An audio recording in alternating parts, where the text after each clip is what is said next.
The room froze, the way it does when a truth slips past protocol and lands raw on the floor. Representative Jasmine Crockett didn't shout. She didn't grandstand. Her voice was tight, controlled like she was holding something heavy with both hands and refusing to drop it. And when she looked up, it wasn't just at the dais or the cameras. It was at the people across from her who had turned tragedy into a talking point one too many times. "Show some decency," she said, simple, plain, almost quiet, but it hit like a gavel. For a beat, nobody moved. Not the staffers with their notebooks, half up, and not the reporters who'd been leaning forward, hunting for a quote to clip. Even the microphones seemed to pause, as if the building itself recognized that this wasn't politics anymore. This was a line in the sand. On one side of the room, heads nodded, slow, solemn, like they were finally hearing the words they'd been swallowing for weeks. A few faces tightened with emotion. Someone blinked hard, looking down at their hands, like they didn't want the cameras to catch what they were feeling. On the other side, the posture was different. Stiff backs, folded arms, eyes that stayed dry, the kind of stillness that isn't respect, it's resistance. The kind that says, "We will not give you the satisfaction of seeing us moved." And then, the images started flashing in everyone's mind anyway, because you couldn't say Minnesota and ICE and shooting in the same breath without seeing it. Headlines screaming across phone screens. Red and blue, emergency lights washing over pavement. The frantic blur of bot footage, neighbors pressed behind police tape, hands over mouths, a family trying to understand how a normal day became a nightmare. Before dinner, this wasn't just grief, it was an accusation. It was the question nobody wanted asked out loud. How many times can the powerful shrug at bloodshed before the shrug becomes policy? How many times can a community bury its dead before public safety starts sounding like an excuse?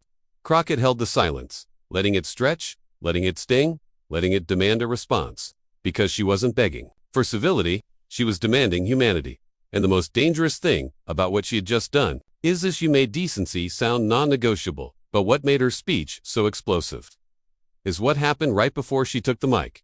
It started the way these stories always start, now too fast, too loud, too unclear. Minnesota ICE. Shoot in 3. Words that hit the public like a sudden siren in the night, and within minutes, everyone was staring at the same breaking headlines while living in completely different realities. People refreshed their feeds with shaking thumbs, trying to pin down the basics. Who was hurt? Who fired first? Who was there? And why? Was this an operation gone wrong? An encounter that escalated? A tragedy that never had to happen?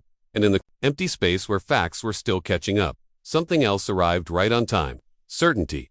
Not real certainty, political certainty. The kind that doesn't come from evidence, but from allegiance. Before the full picture could even form, the country split into camps like dry earth cracking under heat. One camp heard ICE and felt a familiar chill. The memory of raids, the fear of a knock at the door, the quiet calculations immigrant families make every day just to move through life safely. They didn't need a press conference to understand what it means when law enforcement shows up in a community already living on edge. They heard shooting and imagined the worst, because the worst has happened before. They asked, immediately, the questions that always get treated like an inconvenience. Was anyone held accountable? Were protocols followed? Were people treated as human beings or as targets? Another camp heard the same words and snapped to a different script. Enforcement. Control. Order. They didn't hear a community in shock. They heard a battlefield where someone must be the threat and someone must be the hero. And they were ready to assign roles without waiting for details. And then there were the people in the middle, the ones who just wanted the truth but couldn't find it. They watched clips cut short, statements released carefully, commentators talking over each other. They listened to official language that sounded clean and distant, like tragedy could be managed with the right verbs. They felt the anxiety of not knowing who to trust in a moment when trust is everything. Because this is why incidents like this don't just make news. They detonate. They sit on top of every open wound America refuses to treat. Immigration enforcement isn't just a policy debate. It's a daily lived reality for millions of families, many of whom have spent years building lives while being told, implicitly, that their presence is conditional. Community fear isn't an abstraction. It's parents teaching kids what to do if a stranger asks questions, or families changing routes to avoid attention. And trust in institutions. That's already frayed, already tested, already hanging by a thread in places where people have learned that safety can mean something very different depending on who you are. But the real battlefield isn't only what happened, it's what people call it. Because language decides who deserves empathy. Say criminal, and you don't have to picture a family. Say invasion, and you don't have to consider a child. Say collateral, and you can step over without even naming them. Words like that aren't neutral. They're weapons. They turn human beings into categories, and categories into permissions. And that's how polarization happens at speed. Before facts settle, the narratives harden. The clip gets posted. The headline gets framed. The blame gets assigned. The grief becomes a prop. The outrage becomes currency. By the time the dust begins to clear, the country has already chosen which version of the story it wants to live in. And that's when a familiar machine kicked in, one that doesn't process grief.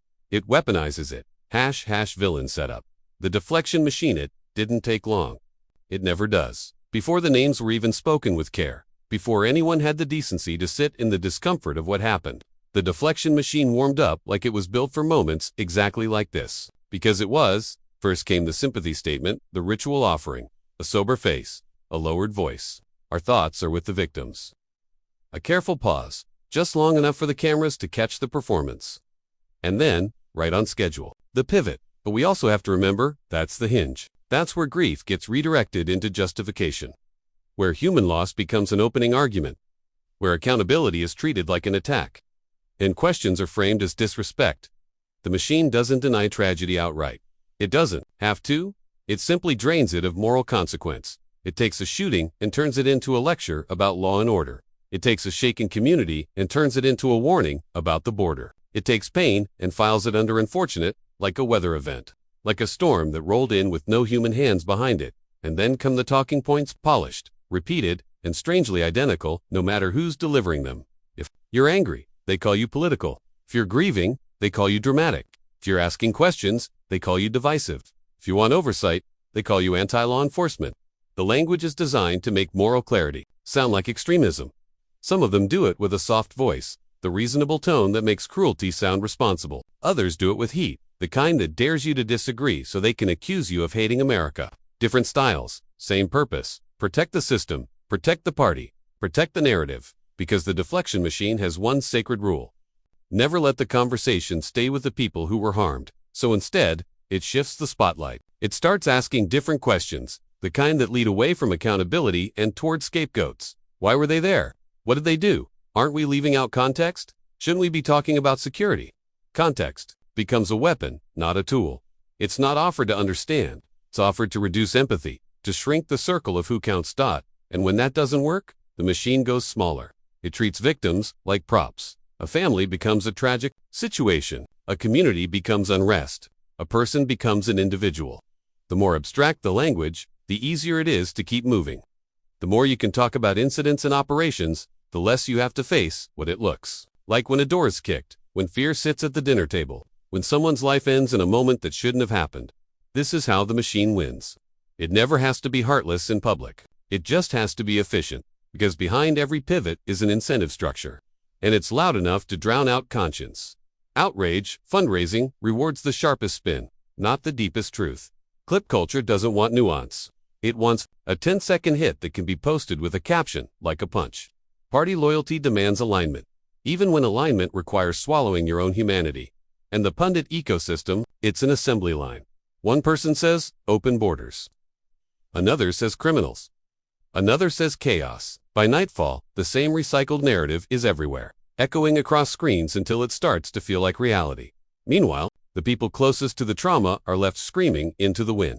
They're told to wait, to calm down, to be civil while the story of their pain is rewritten in real time by people who will never pay the cost of being wrong. That's what makes the deflection machine so dangerous. It doesn't just argue. It anesthetises. It teaches the country to move on without learning anything. It turns each new tragedy into background noise. Another headline to survive. Another clip to debate. Another opportunity to win a news cycle, while families pick up pieces that don't fit back together. And in the room where Crockett stood, you could feel it happening. Begin the familiar shift, the practiced avoidance, the coordinated glide away from accountability toward comfort. You could see people settling into their roles, preparing to say the lines that keep the machine humming. But then, someone stood up who wasn't willing to play the script. And she brought something into that room they weren't prepared for. Jasmine Crockett didn't walk into that moment like someone discovering conflict for the first time. She walked into it like someone who has lived long enough inside institutions to know exactly how they hide their harm. and skilled enough to make them look at it anyway. Some politicians treat confrontation like theater raise. The voice, hit, the trending phrase, collect the applause, move on. Crockett treats it like a courtroom, not because she's trying to win the room, but because she understands the oldest trick power plays. If you control the framing, you control the verdict. She doesn't let them control the framing. When she speaks, you can hear the legal mind underneath, the emotion precise, clipped, allergic to nonsense. She knows where the facts should go. She knows what questions they don't want asked. She knows the difference between a mistake and a pattern, and she refuses to let a pattern hide behind one unfortunate incident. But what makes her dangerous? 2. The deflection machine isn't just that she's sharp, it's that she's human in a way. Their script can't metabolize, because Crockett doesn't talk about immigration like it's a chessboard and people are pieces. She talks like someone who understands that enforcement has a face, and that face is usually not the face of the people writing the rules. She speaks from a worldview where policy is not an abstract. It's the difference between safety and fear, stability and chaos, dignity and humiliation. And she doesn't just know that academically. You can feel that, she knows it in her bones. That's why her plea hit different. It wasn't a politician's performance of compassion. It was the voice of someone who has watched the country ask marginalized people to be endlessly patient. While their lives are treated as negotiable, there's a particular kind of courage required to do what she does. The courage to stay tender in a culture that rewards cruelty. To say decency out loud when the entire incentive structure tells you decency is weakness. To refuse to treat suffering like a bargaining chip. And make no mistake, she is not naive. She knows how the game works. She knows the clip hunters are waiting. She knows the pundits are ready to label her emotional like it's a disqualification. She knows the double standard that says anger from some lawmakers is strength, while anger from a black woman is out of control. She knows the tightrope, and she walks it anyway. Because she isn't speaking to impress the people who never planned to be moved. She's speaking to the people who have been told, for generations, that their pain must be quiet to be credible. That is what her supporters hear when she steps up. Not just a congresswoman, but a mirror held up to their own exhaustion. A refusal to pretend this is normal. A refusal to let the public forget that there are families behind every headline. And that procedure is often just another word for indifference. In a room full of people trained to sound certain, Crockett sounds something rarer. Accountable. She doesn't use tragedy to score points. She uses it to force a reckoning. She doesn't flatten people into categories. She expands them back into humanity, and that messes up the whole strategy. Because the deflection machine can survive policy debates, it can survive partisan shouting matches, it can even survive fact checks, because facts can be ignored when power is committed to its storyline. What it can't survive, at least not cleanly, is a moral confrontation that makes evasion look like cowardice. That's why Crockett's presence changes the temperature. She doesn't let them hide behind process when the process is producing harm. She doesn't let them call it isolated when it keeps happening. She doesn't let them treat immigrant communities like a concept instead of neighbors. Workers, parents, students, people with names, people with fears, people who deserve the same breath of safety everyone else takes for granted. And she does it with a style that isn't polished in the traditional sense. Because it's not trying to be, it's direct, it's cutting, it's alive. The words come with the energy of someone who has listened to too many excuses and decided the time for polite silence is over. That's the contrast. Right there, others speak to win the clip. She speaks to name the wound, to put language to what people have been feeling but couldn't get the country to admit. That there is a kind of political culture that feeds on dehumanization, and it will keep feeding until someone makes it choke. So when Crockett stood, you could see some people bracing not for another argument, but for exposure. Because she was about to do the one thing they hate most, drag the conversation out of the comfort of ideology and into the discomfort of ethics. What she was about to say would corner them in the one place they hate being cornered.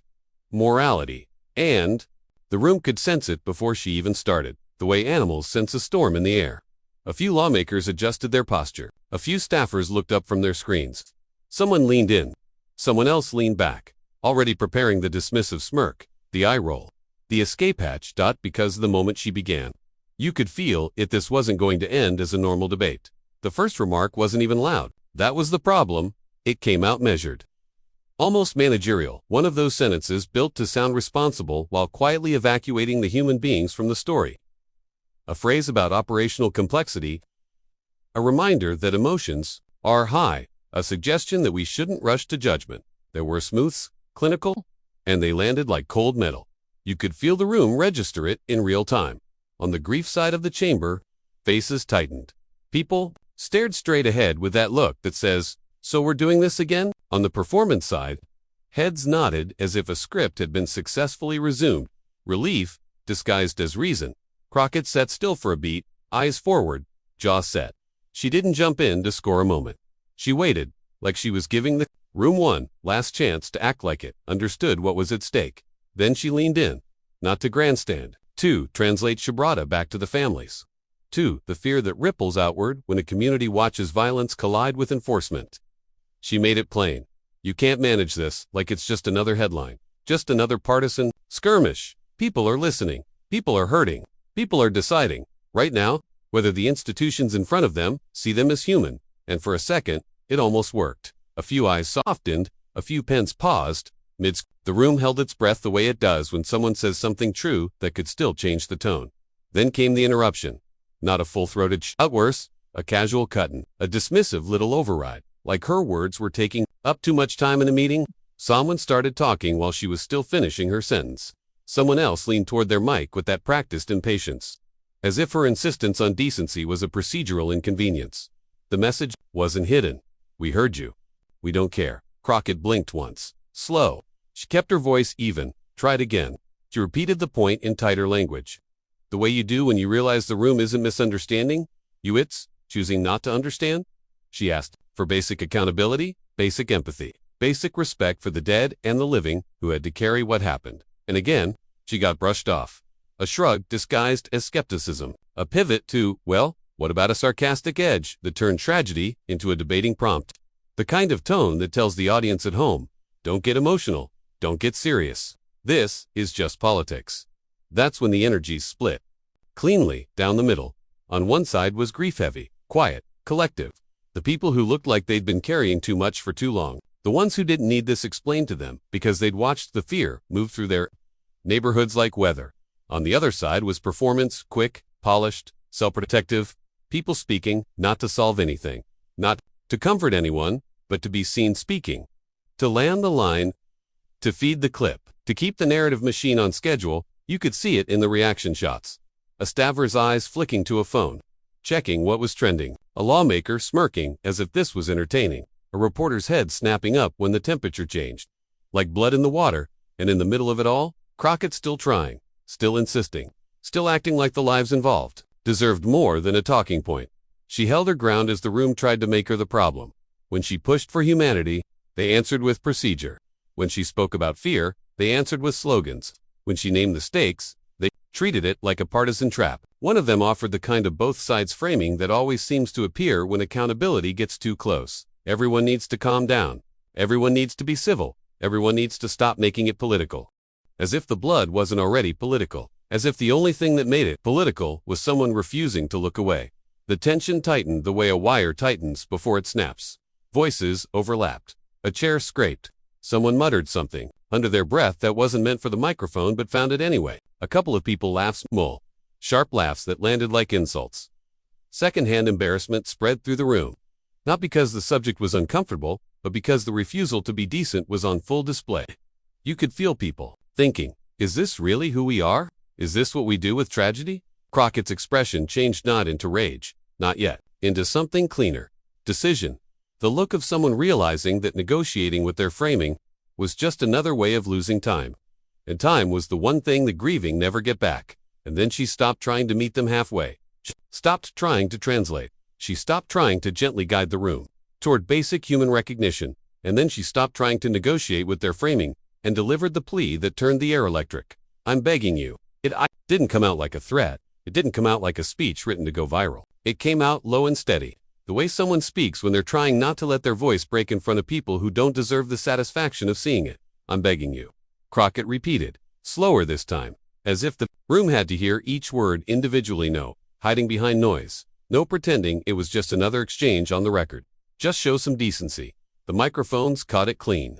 The cameras tightened, and suddenly, everyone was leaning in, because there was something disarming about how quiet it was. Not weak. Quiet like a church. Quiet like a courtroom before the verdict is read. Her hands didn't flail. She didn't perform. She stayed anchored to the desk, shoulders squared, eyes locked, forward refusing to be derailed. refusing to be turned into a caricature. She looked like someone who had decided that if the room was going to be ugly, she would be the one honest thing left in it. For a beat, she let the silence settle like she was forcing the chamber to sit with the weight it had been trying to shrug off. "Because y'all are talking about this like it's a game," she said. And now the edge showed, not loud, just unmistakable, like its points, like it's a segment. She paused again, scanning the faces that had been interrupting, the ones that had been smirking, the ones that had been hiding behind official language as if it could wash blood off the floor. "But there are real people," she continued, "real families. And when you leave this room, you get to go home and turn the lights on and feel safe. Do you understand that not everybody gets that?" That's when the temperature shifted, because she wasn't arguing policy yet. She wasn't even litigating the timeline. She was doing something that breaks the machinery. She was refusing to let anyone speak about the incident as numbers. She started naming the kind of details people try to skip past because details force you to imagine. "There are parents who don't know how to explain this to their kids," she said. "There are spouses who got a call that changed everything.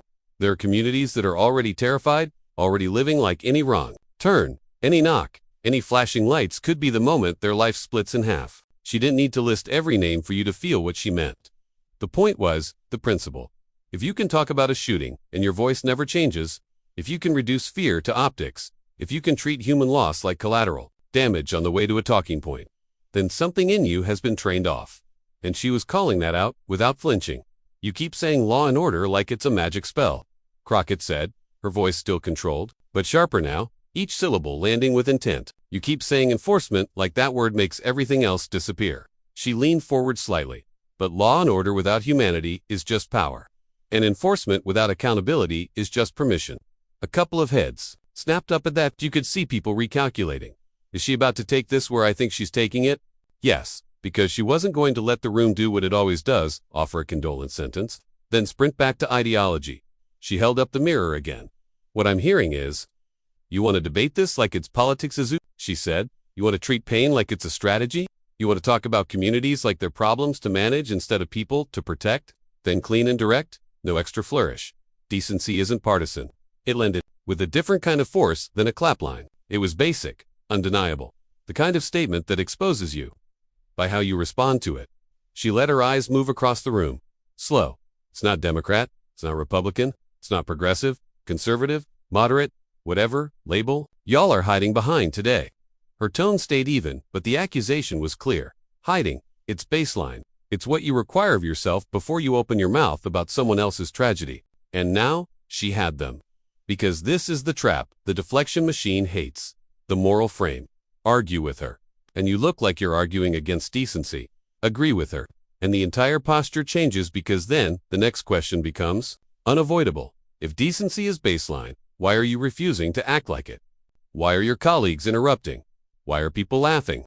Why is the first instinct to justify, instead of to grieve, to investigate, to protect? Crockett didn't have to say all that out loud. She let the logic hang in the air like a wire. But she wasn't finished. Her voice softened again on purpose. The shift was subtle, but it pulled the room closer. "I'm not asking you to agree with me on every policy," she said. "I'm not asking you to change your ideology in one hearing. I'm not asking for some grand speech that you'll forget the minute the cameras are off." She held up a hand, almost as if to stop the reflexive rebuttal before it could start. "I'm asking you to stop talking about people like they don't matter. I'm asking you to stop turning a community sphere into your fuel." Now, the emotion began to press at the edges of her control, not a breakdown, but the unmistakable sound of someone keeping it together by sheer will. "Because when you're sitting here," she said, "and you're smirking, and you're interrupting, and you're doing your little performance, you're sending a message." The phrase, little performance, carried a sting. It was small on the tongue, but it cut deep because it was true. "You were telling the country," Crockett continued, "that some people's lives are negotiable, that some people's safety is optional, that some families deserve compassion, others deserve suspicion." She took a breath. The cameras caught it. Chest rising, shoulders steady. A breath to keep the emotion from spilling over into something they could dismiss. "And I'm telling you right now," she said, "that is not leadership." Her tone tightened again, the legal precision returning. "If you want to talk about the rule of law," she said, "then talk about accountability. If you want to talk about public safety, then talk about the safety of everyone, not just the people you can win elections off of." A murmur moved through the room. Not a roar, more like a ripple. The kind of sound that happens when the crowd realizes the moment has shifted and they can't unshift it. Crockett kept going, building the rise without raising her volume. That's what made it cinematic. The crescendo came from clarity, not decibels. Stop using tragedy as your talking point, she said. Stop treating grief like it's a weapon you can swing at your opponents. Stop acting like the only lives that matter are the ones that fit neatly into your narrative. She paused, and her eyes hardened on with hatred, but with refusal. And if you can't do that, she said, then at least have the decency to be quiet. That line hit the room like a door shutting. You could see the two sides react in real time. On one side, people looked relieved like someone had finally said what they'd been thinking while swallowing their rage. Some nodded. Some stared down at their notes, suddenly unable to pretend this was ordinary. On the other side, the faces went blank. The posture tightened. The discomfort rose up behind their eyes, not because they didn't understand her, but because they did, and understanding meant the script wasn't working. Crockett held the moment, and then she delivered the line that was built to echo not as a meme, but as an indictment. "I'm begging you," she said again, voice firm now. The softness burned off into steel. "Show some decency. Just be decent." She didn't slam her hand. She didn't smile. She didn't smile. She didn't perform a mic drop. She simply stopped. And the silence that followed wasn't empty. It was heavy thick with the question nobody wanted to answer. If decency is baseline, why does it feel radical when someone demands it? For a long beat, the room stayed suspended, trapped between two choices: respond like adults, or prove her point. But the most shocking part wasn't her plea. It was what happened after, when the internet got hold of it, overnight. The moment stopped belonging to the room. It escaped. One upload became 10. 10 became 1,000. The footage got clipped tight. "Though I'm begging you" at the top, "though show some decency" at the bottom, meted it into the kind of clean arc social media loves. Quiet start, rising heat, final line that hits like a gavel. By morning, it wasn't a hearing anymore. It was a trending event. Timelines flooded. A vertical video with captions in bold white text. A slow zoom on her face. A stitch where someone pauses mid-sentence to say, "Listen to her, listen." A duet where someone shakes their head in disbelief, rewinding the interruption like they can't accept it happened. Reaction videos stacked like mirrors. People crying, people cheering, people laughing, people furious. And the captions told you which reality you were supposed to live in. "This is leadership," she said, what we've all been thinking. Finally, someone with a spine. Or grandstanding. Fake outrage, political theater. Same clip. Two Americas. The most powerful thing wasn't even the wording. It was the emotional permission it gave people. For some viewers, Crockett's plea wasn't just a comment about decency. It was a signal flare. It said, "You are not crazy for feeling sick of this. You are not weak for being tired of watching people treat suffering like content. Your anger has a name, and it's not being too sensitive. It's being human." Support surged fast because it didn't feel like a policy argument. It felt like a moral intervention. You could see it in the way people shared it, not with analysis, but with relief. This made me cry. I needed to hear somebody say that. That room should be ashamed. That's my congresswoman. That's our voice. Tribal belonging hardened around her like a protective shell. People who had never watched a committee hearing in their lives suddenly had a favorite member of Congress. Fundraising links appeared in the replies. Fan edits popped up with dramatic music. She became, for many, a symbol of something they thought politics had lost: the willingness to say out loud that the point of government is not to win, it's to protect. But as the clip climbed, the backlash rose to meet it. Not with a detailed rebuttal of what she'd said, with the oldest pivot in the book: tone. They argued about her delivery, the way people argue about a fire alarm instead of the fire. Too emotional, too aggressive, too performative, too much. The exact same complaint recycled with different words, because attacking tone is safer than engaging substance. Tone policing has a special function in moments like this. It recenters the comfort of the powerful. It makes the person naming the wound seem like the problem for bleeding. Pundits sat under studio lights and nodded gravely while saying things like, "I understand the passion, but," and "this kind of rhetoric is divisive, and we need calmer heads." Calmer than what? Calmer than a plea for decency? That was the tell. Because if show decency is considered inflammatory, then the definition of calm has drifted into something darker, an expectation that people respond to harm with manners, that they package pain politely so it doesn't disrupt anyone's narrative. On the Republican side, the clip forced a split, not ideological, but tactical. They offered the kind of semi-concession that stops short of accountability, acknowledging that the rhetoric can get heated, calling for more respectful dialogue. suggesting that everyone should lower the temperature. Careful and vague, less a change of heart than a recognition that the moment had moved public opinion. And public opinion can become a problem. Others doubled down hard. They treated Crockett's plea as proof of liberal hysteria. They mocked it. They clipped it different, like cutting out the interruptions, trimming the context, presenting her as irrational. They reframed the hearing as her attacking law enforcement, because that story travels faster in their ecosystem. Then, a community is grieving. And then came the most predictable move of all, counter-outrage. If her plea was viral, they needed a villain. So they made one either Crockett herself or the people she was defending. They dug for old clips, old quotes, anything to change the subject. They inflated side controversies to avoid the main one. They tried to turn the entire episode into a referendum on her personality instead of their behavior. But even as they argued, something else was happening. The public's emotional reaction became the story, not Minnesota, not the facts. Still, unfolding, not the families. The reaction. People started identifying themselves by where they stood on the clip. It became a social sorting mechanism. Your share said which side you were on. Your caption signaled your tribe. Your silence got interpreted as complicity. And for a lot of Americans, it felt validating. Finally, a clear line, a clear stance, a clear S&M. Momentum can feel like purpose. When you're exhausted, belonging is oxygen. For others, it felt enraging, like yet another instance of politics turning tragedy into a weapon. A moral superiority contest. A performance. And that's how the clip wouldn't die. It didn't just communicate an argument. It triggered identity. It let people feel righteous. It let people feel attacked. It let people feel seen. It let people feel dismissed. It gave the internet exactly what it feeds on. A moment that could be endlessly replayed, endlessly reinterpreted, endlessly used to prove what you already believed about the country. And that backlash. It exposed the real fight, because this was never only about Minnesota. It was about what kind of country we're becoming. They want you arguing policy details, while they normalize cruelty. That's the trick. Keep the conversation technical enough that the human cost disappears, and you can do almost anything without ever saying you're doing it. If the public is stuck debating phrasing, was it legal? Was it protocol? Who had jurisdiction? Then the deeper question never gets asked. Should a decent society allow this to happen again? And again, to the same kinds of people. Because decency sounds soft. It sounds like manners. Like a personal preference. Like something you teach kids at dinner. But in politics, decency is not softness. It's a demand. And demands threaten power.